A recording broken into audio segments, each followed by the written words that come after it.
Takriban watu 27 wamepoteza maisha huku wengine kadhaa wakijeruhiwa baada ya moto mkubwa kuzuka katika baa moja maarufu iliyopo katika eneo la Chatuchak katika jiji la Bangkok, Thailand, usiku kuamkia Jumapili, Julai 12 mwaka 2026. Ajali hiyo imeacha simanzi kubwa nchini humo, huku mamlaka zikiacha uchunguzi wa kina ili kubaini chanzo halisi cha moto huo uliosambaa kwa kasi na kuwazuia watu wengine kutoroka salama. Moto huo ulizuka muda mfupi baada ya saa 6 usiku, wakati baa hiyo ikiwa imejaa wateja waliokuwa wakiburudika kwa muziki, chakula na vinywaji. Kwa mujibu wa mashuhuda, hali ilibadilika ghafla baada ya moshi mzito na miale ya moto kuanza kuonekana ndani ya jengo, jambo lililosababisha taharuki kubwa, huku kila mtu akijaribu kuokoa maisha yake. Vikosi vya zimamoto na uokoaji vilifika eneo la tukio haraka baada ya kupokea taarifa za dharura, lakini vilikuta moto ukiwa tayari umeenea katika sehemu kubwa ya jengo. Waokoaji walieleza kuwa walikumbana na hali ngumu kutokana na moshi mzito na joto kali lililokuwa ndani ya baa hiyo.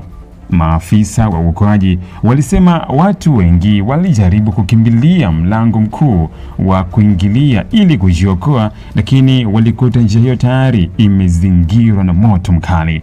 Kutokana na hali hiyo, baadhi yao walikwama ndani ya jengo wakishindwa kupata njia mbadala ya kutoroka, jambo ambalo lilichangia ongezeko la idadi ya vifo.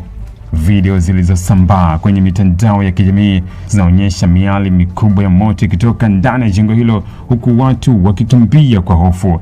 Katika moja video hizo, mwanamke anaonekana akianguka chini kutokana na msongamano wa watu waliokuwa wakikimbia kabla ya kuinuka tena na kuendelea kukimbia kuokoa maisha yake.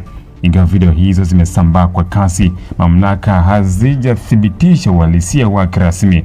Baada ya moto kuzima, waokoaji waliendelea kupekua jengo hilo kwa saa kadhaa kuhakikisha kuna watu waliokuwa wamekwama ndani. Miili ya waliofariki ilitolewa mmoja baada ya mwingine, huku majeruhi wakikimbizwa katika hospitali mbalimbali kwa matibabu ya dharura. Tukio hilo limeibua maswali mapya kuhusu viwango vya usalama katika maeneo ya burudani nchini Thailand, hususan kuhusu mifumo ya kuzima moto, njia za dharura za kutokea na ukaguzi wa mara kwa mara wa majengo yanayopokea idadi kubwa ya watu. Wengi wameitaka serikali kuimarisha usimamizi wa sheria za usalama ili kuzuia maafa kama hayo yasijirudie. Ili kuwa mwanafamilia bora wa Global TV, usisahau kusubscribe, like, kushare na kucomment. Baada ya kusubscribe, bonyeza alama ya kengele ili kupata taarifa kwa kila video inayopanda Global TV Online.